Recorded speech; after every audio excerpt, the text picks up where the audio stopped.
Hello friends, आपका स्वागत है हमारे यूट्यूब चैनल प्रिपरेशन क्लासेस में। तो दोस्तों बहुत बड़ी खुशखबरी लेकर आया हूँ आज मैं आप लोगों के लिए। यहाँ पर एसएससी जीडी का जो है वो नोटिफिकेशन जारी हो चुका है और इसमें दोस्तों 25,271 पोस्ट जो है वो निकली हुई हैं दोस्तों। तो हम जानेंगे कि इसमें कौन कौन अप्लाई कर सकता है दोस्तों, और पूरा नोटिफिकेशन जो है वो हम विस्तार से इसमें जानेंगे।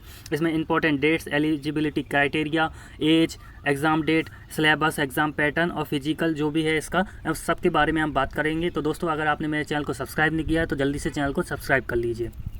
तो देखिए दोस्तों, यह रहा एसएससी जीडी का नोटिफिकेशन।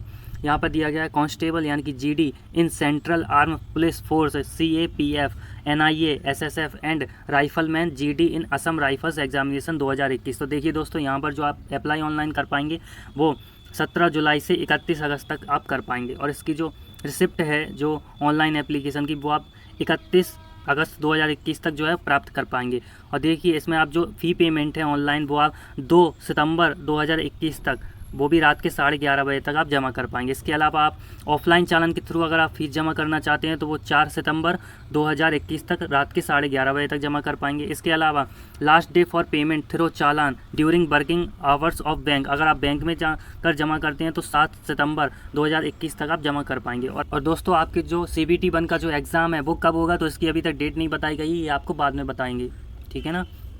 आगे देखिए दोस्तों, यहाँ पर बताया गया है कि the Staff Selection Commission will conduct an open competitive examination for recruitment to the post for constable यानी कि general duty in Border Security Force यानी कि BSF, Central Industrial Security Force यानी कि CISF, Indo Tibetan Border Police यानी कि ITBP, सशस्त्र सीमा बल यानी कि SSB, सेक्रेटरियल सिक्योरिटी फोर्स यानी कि SSF एंड राइफलमैन या general duty in Assam rifles यानी कि AR as per the recruitment scheme formulated by the Ministry of Home Affairs यानी कि MHA and as per the Memorandum of Understanding sign between Ministry of Home Affairs and the Staff Selection Commission. यानी कि जो SSC है ना वो इन पदों पर आपकी मतलब विभाग में भर्तियाँ कराने जा रहा है। BSF, ITBP, CISF, SSF, SSB, ठीक है ना, और AR, ठीक है ना, इन पर विभाग में आपकी भर्तियाँ होंगी।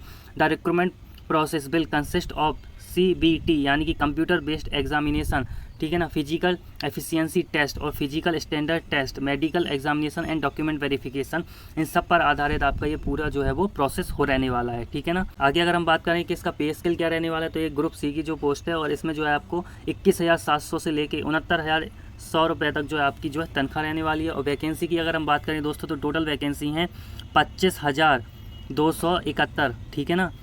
और यहाँ पर अगर हम बात करें मेल कैंडिडेट के लिए तो मेल कैंडिडेट की जो वैकेंसी निकाली गई है वो 22,424, और अगर फीमेल कैटेगरी की हम बात करें तो 47 वैकेंसी यहाँ पर निकाली गई हैं, ठीक है ना। तो अलग अलग यहाँ पर विभाग के बारे में बात करें और उसके अलावा कैटेगरीज वाइज बात करें तो देखिए दोस्तों यहाँ पर पोस्ट दी गई हैं। जैसे BSF की अगर SC कैटेगरी में हम बात करें तो 1026, ST में 603, OBC में 1453, EWS में 641, UR में यानी कि जनरल कैटेगरी में 2690 और टोटल जो है वो 6413। और इसी तरीके से आप अन्य विभाग में देख सकते हैं दोस्तों, ठीक है ना, और कैटेगरीज वाइज भी आप टोटल पोस्ट देख सकते हैं। इसी तरीके से फीमेल कैटेगरी में यहाँ पर बताया गया है, ठीक है ना, और यहाँ पर ओवरऑल BSF की ये वैकेंसियाँ बताई गई, यानी कि पूरा चार्ट यहाँ पर SSC ने जो है दिया हुआ है, ठीक है ना।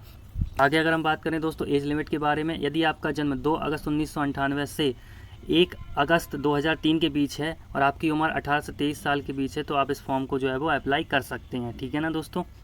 आगे अगर हम बात करें दोस्तों एज रिलैक्सेशन के बारे में तो देखिए दोस्तों SC ST कैटेगरी के वालों को 5 साल के लिए छूट मिलेगी, OBC कैंडिडेट वालों को 3 साल के लिए छूट मिलेगी, एक्स सर्विसमैन के लिए 3 साल की छूट मिलेगी, ठीक है ना। और children and dependent of victims में किल इन द 1984 राइट्स और कम्युनल राइट्स ऑफ 2002 इन गुजरात, जो अनरिजर्व कैटेगरी के लिए हैं उन्हें 5 साल के लिए छूट मिलेगी। इसके अलावा children and dependent of victims में किल्ड इन 1984 राइट्स और कम्युनल राइट्स ऑफ 2002 इन गुजरात के जो OBC के कैंडिडेट हैं उन्हें 8 साल के लिए छूट मिलेगी दोस्तों। अगला है दोस्तों यहाँ पर children and dependent of victims में किल्ड इन 1984 राइट्स और communal riots of 2002 in Gujarat, SC ST category वालों को 10 साल के लिए इसमें छूट दी जाएगी।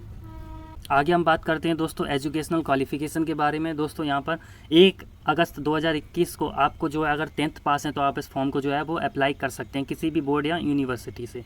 और दोस्तों यहाँ पर कोई भी जो है एसेंशियल एजुकेशनल क्वालिफिकेशन नहीं मांगी गई है दोस्तों, ठीक है ना। आगे बढ़ते हैं दोस्तों, यहाँ पर अगर आपके पास NCC सर्टिफिकेट हैं तो आपको यहाँ पर बेनिफिट्स मिलने वाले हैं। तो हम जानते हैं कि आपको क्या बेनिफिट्स मिलेंगे। तो देखिए दोस्तों, अगर आपके पास एनसीसी का सी सर्टिफिकेट है तो आपको 5% of maximum marks of the examination, यानी कि जितने नंबर का एग्ज़ाम होगा उसके 5% आपको जो है वो एनसीसी, अगर आपके पास सी सर्टिफिकेट है तो आपको 5% मार्क्स मिल जाएंगे। अगर बी सर्टिफिकेट है तो 3% मार्क्स मिलेंगे, किसके, मैक्सिमम नंबर के, ठीक है ना। और एनसीसी का अगर ए सर्टिफिकेट है तो 2% आपको जो है वो मार्क्स मिलेंगे। मान लीजिए, मान के चलिए 100 नंबर का आपका पेपर है तो 2 नंबर आपको जो है वो इसमें मिलेंगे, ठीक है ना, बोनस के रूप में। दोस्तों एक बहुत इंपॉर्टेंट अगर हम बात करें तो हम सबसे पहले बात करते हैं फ़ोटोग्राफ्स की, क्योंकि अक्सर कैंडिडेट जो है इसी में गलतियां करते हैं। आपकी जो पासपोर्ट साइज़ फ़ोटोग्राफ है वो जेपीजी फॉर्मेट में होना चाहिए और 20 KB से लेकर 50 KB के बीच होना चाहिए।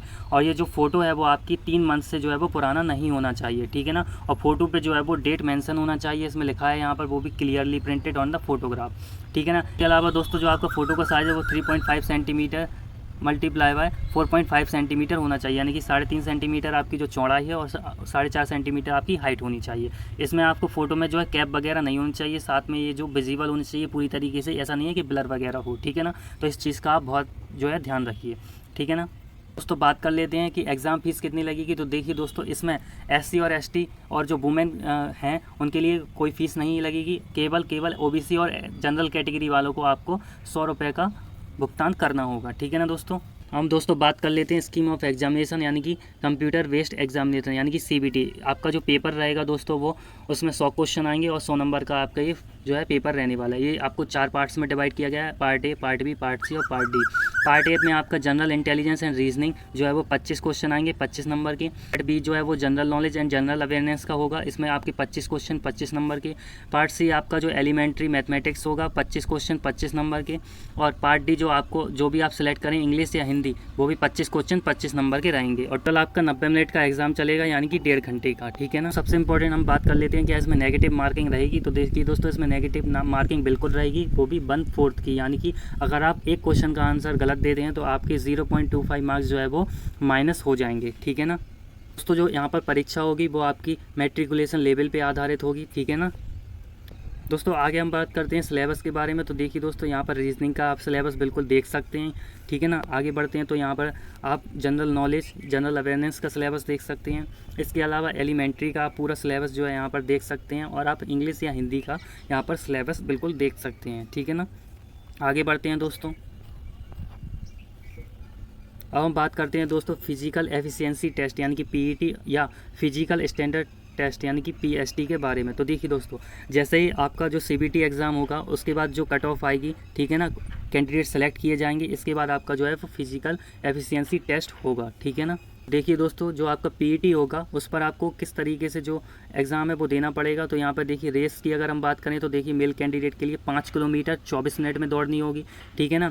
फीमेल कैटेगरी वालों को 1.6 किलोमीटर की दौड़ 8.5 मिनट में दौड़नी होगी। और ये कैंडिडेट किसके लिए है, जो लद्दाख के नहीं है वो इनके लिए है, ठीक है ना। इसके अलावा दोस्तों अगर हम बात करें लद्दाख कैंडिडेट के लिए तो देखिए 1.6 किलोमीटर 6.5 मिनट में यहाँ पर दौड़नी होगी मेल कैटेगरी वालों को, और फीमेल कैटेगरी वालों को जो है वो 800 मीटर की दौड़ 4 मिनट में दौड़नी होगी, केवल लद्दाख कैटेगरी के लिए है ये, ठीक है ना। आगे हम दोस्तों अगर बात कर लेते हैं फिजिकल स्टैंडर्ड टेस्ट यानी कि पीएसटी के बारे में, तो सबसे पहले बात करते हैं हाइट की। तो हाइट जो है वो मेल कैंडिडेट के लिए जो है वो 170 सेंटीमीटर, फीमेल के लिए 157 सेंटीमीटर रखी गई है। इसके अलावा दोस्तों कुछ और कैटेगरी हैं यहाँ पर, जो मतलब हाइट में जो रिलैक्सेशन है वो किन किन को मिलने वाला है। तो देखिए दोस्तों, जितने भी एसटी के कैटेगरी के जो अभ्यर्थी हैं उन्हें मेल कैंडिडेट के लिए 162.5 यानी कि 162.5 सेंटीमीटर हाइट रखी गई है। फीमेल के लिए 150 सेंटीमीटर। इसके अलावा बी है all scheduled tribe candidate of north eastern state, यानी कि जो नॉर्थ ईस्ट के जो स्टेट हैं वो उनके एसटी कैटेगरी के लिए 157 सेंटीमीटर मेल कैंडिडेट के लिए, और फीमेल के लिए 147.5। इसके अलावा all scheduled tribe candidate of left wing extremism affected districts, तो यहाँ पर उनके लिए मेल कैंडिडेट के लिए 160 सेंटीमीटर, फीमेल के लिए 147.5 सेंटीमीटर। इसके अलावा दोस्तों कुछ अलग कैटेगरी के हैं, जैसे कि आप जो मराठास हैं, ठीक है ना, आप स्टेट या यूटी ऑफ असम, हिमाचल प्रदेश, जम्मू कश्मीर और लद्दाख से हैं, तो आप मेल कैंडिडेट के लिए 165 सेंटीमीटर, फीमेल के लिए 155 सेंटीमीटर यहाँ पर हाइट रखी गई है। आगे बढ़ते हैं दोस्तों, यहाँ पर अगर हम बात करें दोस्तों नॉर्थ ईस्ट के जो अरुणाचल प्रदेश, मणिपुर, मेघालय, मिजोरम, नागालैंड, सिक्किम और त्रिपुरा है, वहाँ पर मेल कैंडिडेट के लिए 162.5 और फीमेल के लिए 152.5। आगे अगर हम बात करें दोस्तों तो कुछ और कैटेगरी से यहाँ पर आप देख सकते हैं, यदि आप इनसे बिलोंग करते हैं तो आपकी मेल कैंडिडेट के लिए 157.0 और फीमेल के लिए 152.5 जो है हाइट रखी गई है, ठीक है ना। अगर हम चेस्ट की बात करें दोस्तों, तो यहाँ पर चेस्ट जो है वो 80 सेंटीमीटर होना चाहिए और जो है मिनिमम जो एक्सपेंशन यानी कि फुलाव है वो 5 सेंटीमीटर का होना चाहिए। यहाँ पर भी कुछ रिलैक्सेशन रखा गया है दोस्तों। जो एसटी कैटेगरी के जो कैंडिडेट हैं उनकी 76 सेंटीमीटर, फुलाव जो है वो सबके लिए 5 सेंटीमीटर ही है, ठीक है ना। इसके अलावा अभी मैंने आपको ऊपर बताया था मराठास, ठीक है ना, और जम्मू कश्मीर, इस तरीके से जो सिलेक्टेड जो स्टेट हैं वहाँ पर 78 सेंटीमीटर रखी गई है। यहाँ पर आप देख सकते हैं असम, हिमाचल प्रदेश, जम्मू कश्मीर एंड लद्दाख। आगे बात करते हैं, अगर आप इनसे बिलोंग करते हैं तो 70 सेंटीमीटर आपका जो है वो सीना होना चाहिए। तो दोस्तों अगर हम बात करें, इसके बाद मेडिकल एग्ज़ाम होगा पीएसटी और पीईटी के बाद, ठीक है ना। तो आगे हम बात करते हैं दोस्तों सिलेक्शन प्रोसेस के बारे में, ठीक है ना। तो सबसे पहले आपका एक सीबीटी होगा, उसके बाद जो है आपका फिजिकल एफिशिएंसी टेस्ट यानी कि पीईटी होगा, फिर फिजिकल स्टैंडर्ड टेस्ट यानी कि पीएसटी होगा। इनके बारे में आपको बता चुका हूँ। उसके बाद मेडिकल एग्जामिनेशन होगा और फिर उसके बाद सबसे लास्ट में डॉक्यूमेंट वेरिफिकेशन होगा, ठीक है ना दोस्तों। अगर हम बात करें दोस्तों, आपको कम से कम एग्ज़ाम में कितने % जो है वो मार्क्स लाने अनिवार्य हैं, तो देखिए दोस्तों यहाँ पर ईडब्ल्यूएस अनरिजर्व कैटेगरी के लिए 35% और ओबीसी एससी और एसटी के लिए 33% मार्क्स लाना ज़रूरी है, ठीक है ना। मैंने आपको बता दिया, यदि आप एनसीसी का सर्टिफिकेट रखते हैं तो आपको इस तरीके से बेनिफिट्स मिलेंगे। सी सर्टिफिकेट वालों को 5 मार्क्स, बी सर्टिफिकेट वालों को 3 मार्क्स और ए सर्टिफिकेट वालों को 2 मार्क्स का बेनिफिट मिलेगा।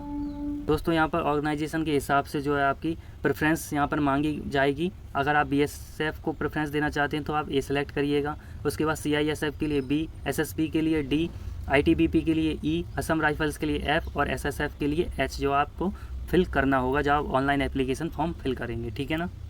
दोस्तों इस फॉर्म से रिलेटेड मैंने इंपॉर्टेंट जितनी भी जानकारियाँ थी वो मैंने आपको प्रोवाइड करा दी हैं दोस्तों, ठीक है ना। और अगर आपका फिर भी कोई डाउट हो तो आप मुझे कमेंट बॉक्स में जाकर पूछ सकते हैं। और अगर आपको ये नोटिफिकेशन डाउनलोड करना है तो मैं आप वीडियो के डिस्क्रिप्शन में इसका लिंक दे दूँगा, ठीक है ना।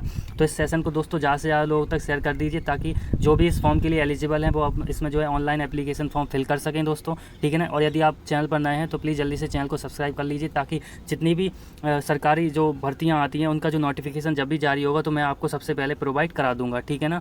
और अगर दोस्तों ये वीडियो आपको पसंद आया तो जल्दी से जल्दी इस वीडियो को जो है लाइक कर दीजिए, ठीक है ना। थैंक यू दोस्तों।